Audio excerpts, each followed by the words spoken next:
Item ಯಾವುದೇ ಇರಲಿ try ಮಾಡಿ ಆಚಿ ಚಿಕನ್ ಮಸಾಲಾ. ಆಚಿ ಚಿಕನ್ ಮಸಾಲಾ. ಇಸ್ರೇಲ್ ಇರಾನ್ ಯುದ್ಧದ ಪರಿಣಾಮಗಳ ಬಗ್ಗೆ ನಿಮಗೆ ಮಾಹಿತಿ ಕೊಡ್ತಾ ಇದೆ. ದಿನದಿಂದ ದಿನಕ್ಕೆ ಯುದ್ಧದ ತೀವ್ರತೆ ಜಾಸ್ತಿ ಆಗ್ತಾ ಇದೆ. ನಿಲ್ಲುವ ಯಾವ ಲಕ್ಷಣಗಳು ಕಂಡು ಬರ್ತಾ ಇಲ್ಲ. ಈ ನಡುವೆ ಕುವೈತ್ ಮೇಲೆ ಡ್ರೋನ್ ಮತ್ತು ಕ್ಷಿಪಣಿಗಳ ಸುರಿಮಳೆಗರೆದಿದೆ ಇರಾನ್. ಕುವೈತ್ನಲ್ಲಿನ ರಾಡಾರ್ ಸೆಂಟರ್ಗೆ ಇರಾನ್ ಅಟ್ಯಾಕ್ ಮಾಡಿರ್ತಕ್ಕಂಥದ್ದು. ಕುವೈತ್ನಲ್ಲಿರ್ತಕ್ಕಂಥ ರಾಡಾರ್ ಸೆಂಟರ್, ಕುವೈತ್ನ ಅಲಿ ಅಲ್ ಸಲೇಮ್ ಏರ್ ಬೇಸ್ನಲ್ಲಿ ಇರ್ತಕ್ಕಂಥ ರಾಡಾರ್ ಸಿಸ್ಟಮ್. ಈ ಇರಾನ್ನ ಡ್ರೋನ್ ದಾಳಿಗೆ ರಾಡಾರ್ ಸೆಂಟರೇ ಕಂಪ್ಲೀಟ್ ಆಗಿ ಉಡಿಸಾಗಿದೆ. ಇರಾನ್ ಅಧ್ಯಕ್ಷ ನಿನ್ನೆ ಅಷ್ಟೇ ಹೇಳಿದ್ದು, ನಾವು ಅಕ್ಕಪಕ್ಕದ ರಾಷ್ಟ್ರಗಳ ಮೇಲೆ ಅಟ್ಯಾಕ್ ಮಾಡಲ್ಲ ಅಂತ. ಬಟ್ ಮುಂದುವರಿತಾ ಇದೆ. ಡ್ರೋನ್ ದಾಳಿಯ ದೃಶ್ಯವನ್ನು ಸೆರೆ ಹಿಡಿಯಲಾಗಿದೆ. ಕುವೈತ್ ಮೇಲೆ ಡ್ರೋನ್ ಮತ್ತು ಕ್ಷಿಪಣಿಗಳ ದಾಳಿ ನೋಡಿ. ಇಷ್ಟು ಮಾಡಿದ್ರೂ ಕೂಡ ತೀವ್ರತರವಾದ ಪ್ರತಿರೋಧ ಬರ್ತಾ ಇಲ್ಲ ಈ ದೇಶಗಳಿಂದ. Kuwait, Oman, Muscat, Bahrain, Iran attack ಮಾಡ್ತಾನೇ ಇದೆ. ಆದರೆ ಅಮೇರಿಕಾದ ಸೇನಾ ನೆಲೆಗಳನ್ನು ಟಾರ್ಗೆಟ್ ಮಾಡ್ತಿದ್ದೀವಿ. ನಿಮ್ಮ ನೆಲದಲ್ಲಿರುವ ಅಮೇರಿಕಾದ ಸೇನಾ ನೆಲೆಗಳು, ಅದನ್ನು ಅಟ್ಯಾಕ್ ಮಾಡ್ತಾ ಇದ್ದೀವಿ ಅಂತ ಇರಾನ್ ಸಮಜಾಯಿಷಿ ಕೊಡ್ತಾ ಇರೋದು. ಹಾಗಾಗಿ ತೀವ್ರತರವಾದ ಪ್ರತಿರೋಧ ಬರ್ತಾ ಇಲ್ಲ. ಈ ನಡುವೆ ಪರಸ್ಪರ ಎಚ್ಚರಿಕೆ ಕೊಡ್ತಕ್ಕಂಥದ್ದು ಒಬ್ರಿಗೊಬ್ರು ಇವೆಲ್ಲ ಮುಂದುವರಿತಾನೇ ಇದೆ. ದಿನದಿಂದ ದಿನಕ್ಕೆ ಜಾಸ್ತಿ ಆಗ್ತಾ ಇದೆ.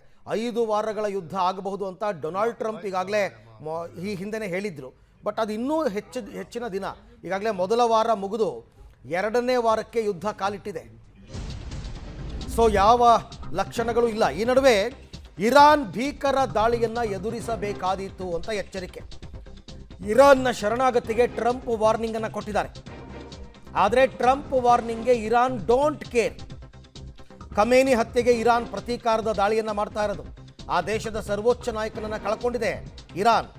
ಡೊನಾಲ್ಡ್ ಟ್ರಂಪ್ಗೆ ಶಿಕ್ಷೆ ನೀಡದೆ ಬಿಡಲ್ಲ ನಾವು, ಹೀಗಂತ ಇರಾನ್ ಭದ್ರತಾ ಮುಖ್ಯಸ್ಥ ಅಲಿ ಲಾರಿಜಾನಿ ಪ್ರತಿಜ್ಞೆಯನ್ನು ಮಾಡಿದ್ದಾರೆ.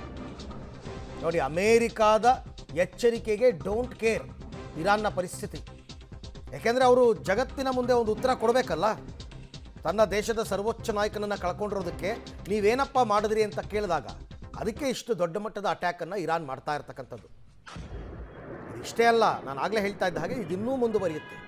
ಇನ್ನೂ ದೊಡ್ಡ ವೆಪನ್ಗಳ ಬಳಕೆನೇ ಆಗಿಲ್ಲ. ದೊಡ್ಡ ಕ್ಷಿಪಣಿಗಳ ಬಳಕೆ ಆಗಿಲ್ಲ.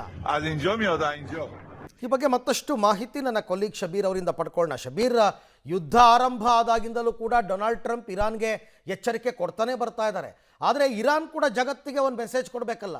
ತನ್ನ ದೇಶದ ಸರ್ವೋಚ್ಚ ನಾಯಕನನ್ನು ಕಳ್ಕೊಂಡ ಮೇಲೆ ನೀವೇನು ಮಾಡಿದ್ರಿ ಅಂತ ಕೇಳಿದ್ರೆ ಉತ್ತರ. ಹಾಗಾಗಿ ಈ ಪರಿಪ್ರಮಾಣದ ದಾಳಿಗೆ ಇರಾನ್ ಮುಂದಾಗಿದೆಯಾ ಅಂತ?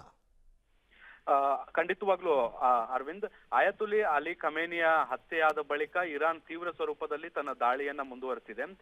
ಮುಖ್ಯವಾಗಿ ಇಸ್ರೇಲ್ನ ಪರಮಾಣು ಕೇಂದ್ರಗಳು ಅಥವಾ ತೈಲ ಸಂಸ್ಕರಣಾ ಘಟಕಗಳು, ಈ ರೀತಿಯಾದಂತಹ ಪ್ರಮುಖ ಸ್ಥಳಗಳು, ಆರ್ಥಿಕತೆಗೆ ಮುಖ್ಯವಾಗಿರುವಂತಹ ಸ್ಥಳಗಳನ್ನ ಗುರಿಯಾಗಿಸ್ಕೊಂಡು ದಾಳಿಯನ್ನ ನಡೆಸುವಂತ ಕೆಲಸಗಳನ್ನ ಮಾಡ್ತಾ ಇದೆ. ಇನ್ನು ಮುಖ್ಯವಾಗಿ ಗಮನಿಸೋದಾದ್ರೆ, ಅಮೆರಿಕದ ರಕ್ಷಣೆ ಸಂಬಂಧಪಟ್ಟಂತ ರಾಡರ್ಗಳಾಗಿರ್ಬೋದು ಅಥವಾ ಈ ಮಿಸೈಲ್ಗಳನ್ನ ಡಿಟೆಕ್ಟ್ ಮಾಡುವಂತಹ ವ್ಯವಸ್ಥೆಗಳೇನಿದಾವೆ ಅವುಗಳನ್ನ ಗುರಿಯಾಗಿಸ್ಕೊಂಡು ದಾಳಿಯನ್ನ ಮಾಡುವಂತ ಕೆಲಸಗಳನ್ನ ಮಾಡ್ತಾ ಇದೆ.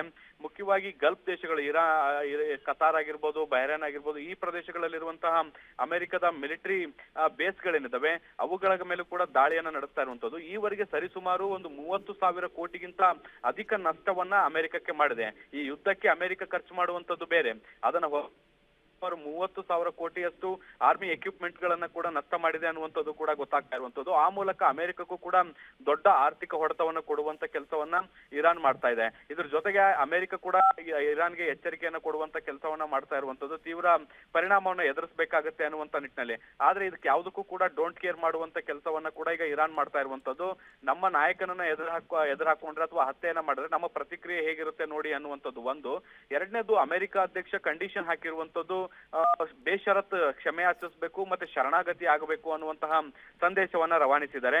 ಇದು ಇರಾನ್ನ ಆಕ್ರೋಶಕ್ಕೆ ಮತ್ತೆ ಕಾರಣ ಆಗಿರುವಂತದ್ದು. ಇರಾನ್ ಒಂದ್ ರೀತಿ ಯುದ್ಧವನ್ನ ಮುಗಿಸುವಂತ ಮನಸ್ಥಿತಿಯಲ್ಲಿದ್ರು ಕೂಡ ಅಮೆರಿಕ ಹಾಕ್ತಿರುವಂತ ಕಂಡೀಷನ್ಸ್ಗೆ ಮತ್ತೆ ಅವರು ಆಕ್ರೋಶಗೊಂಡು ಮತ್ತಷ್ಟು ಸುದೀರ್ಘವಾದಂತ ದಾಳಿಯನ್ನ ಮಾಡುವಂತ ನಿಟ್ಟಿನಲ್ಲಿ ಪ್ರೇರೇಪಣೆಯನ್ನ ಕೊಡುವಂತ ಕೆಲಸವನ್ನ ಕೂಡ ಅಮೆರಿಕ ಮಾಡ್ತಾ ಇರುವಂತದ್ದು. ಹೀಗಾಗಿ ಈ ದಾಳಿಯ ಸ್ವರೂಪ ಬದಲಾಗ್ತಾ ಇದೆ ಮತ್ತೆ ಅದರ ತೀವ್ರತೆ ಕೂಡ ಹೆಚ್ಚಾಗ್ತಾ ಇರುವಂತದ್ದು. ಹಾಗೆ ಸಂಪರ್ಕದಲ್ಲಿ ಶಬೀರ್, ನಿಮ್ ಜೊತೆ ಮತ್ತೆ ಮಾತನಾಡ್ತೀನಿ. ಸೊ ಇರಾನ್ ಮೇಲೆ ಇಸ್ರೇಲ್ ಅಮೆರಿಕಾದ ಯುದ್ಧ, ಆ ಯುದ್ಧದ ಪರಿಣಾಮಗಳು